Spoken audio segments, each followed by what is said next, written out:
Muy buenas noches. Como parte de las tareas asignadas del módulo 4 de la asignatura Derecho de los Tratados, que imparte la abogada Yulisa, estaremos viendo cómo concluyen los tratados. Compartiré pantalla para ir explicando más detalladamente sobre el tema.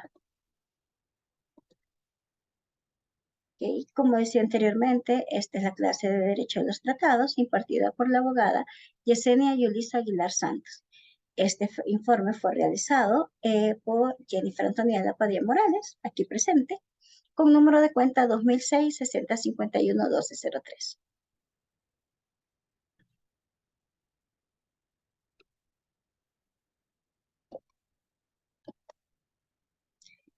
Esta noche estaremos hablando sobre la conclusión de los tratados. ¿Qué podemos decir de los tratados? Bueno, como todos sabemos, los tratados son aquellos que se celebran entre estados o, en su caso, entre entidades u organismos internacionales. El proceso de conclusión de tratados contiene tres fases importantes. Una es la negociación, otra es la firma y la última es la ratificación. Estaremos explicando más adelante detalladamente en qué consiste cada uno de ellos. Estas son las fases, nuevamente, como les decía anteriormente, del proceso de conclusión de tratados: la negociación, la firma y la ratificación. La negociación, bueno, inicia con el contacto de las partes interesadas para celebrar un tratado de determinada materia. En este proceso se determinarán varios puntos importantes, como por ejemplo, ¿quiénes son las partes interesadas en una negociación? ¿Cuál es el objeto por el que se está realizando ese tratado? ¿Cómo irá la redacción del texto? E incluso en este proceso es cuando vemos en qué idioma o idiomas se redactará.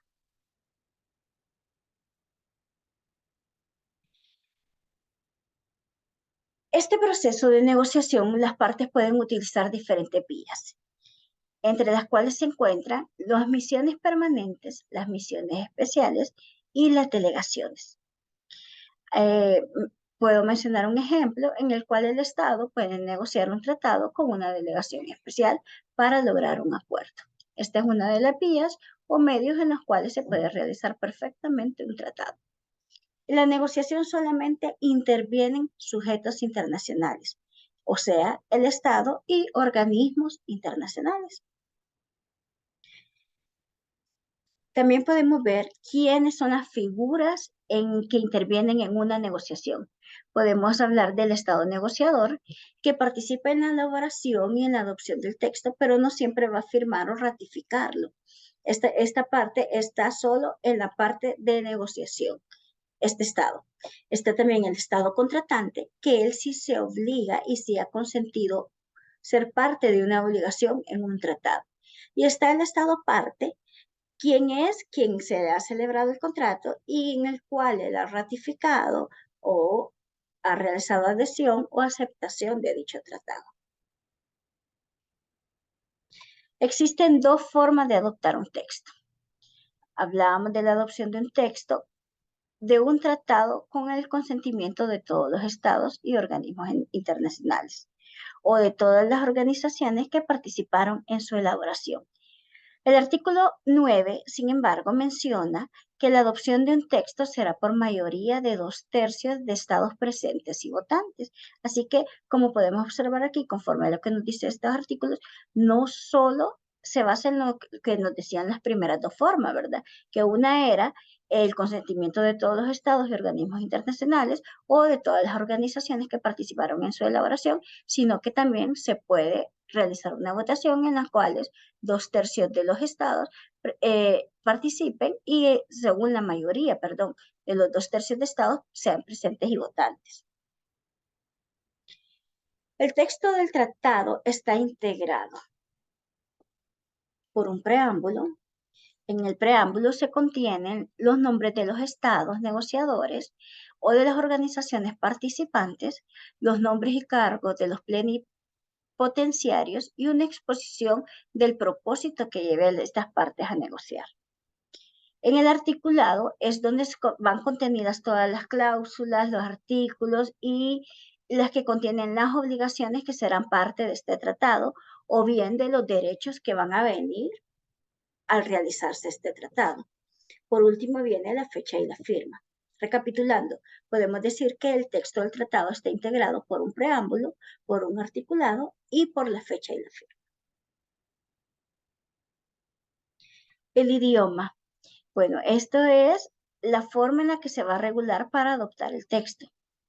Hablaremos de los tratados bilaterales, se redactarán en los idiomas de ambos estados y ambos tendrán igual valor. No es que uno va a ser más importante que otro. En los tratados bilaterales, los dos tendrán igual importancia y los dos se redactarán en los dos idiomas. En los tratados multilaterales, en cambio, los estados definirán en qué idioma les parece que vaya redactado el tratado.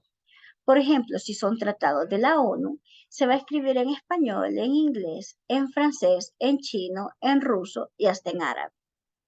En cambio, si son tratados realizados por la OEA, se redactarán solo en español, en inglés y en portugués, ya que son los idiomas oficiales de la OEA. ¿Cuándo culmina esta negociación? Bueno, culmina con la adopción del texto. Sin embargo, si hay problemas de interpretación, se requiere saber lo que las partes quieren o cuál es el fin del tratado. O sea, volver como a negociar qué partes nos parecen, cuáles no nos parecen, en cuáles podemos cambiar. Entonces, todavía con la adopción del texto se pueden realizar ciertos cambios antes de proceder a una firma. Y viene por último la firma de un tratado que sirve para autenticar el texto negociado y aprobado por los negociadores, pero no significa que los obliga. Esto aún, o sea, la firma es el penúltimo paso para llegar a la fin de un tratado, pero sí es muy importante porque nos dice que es quien autentica el texto negociado.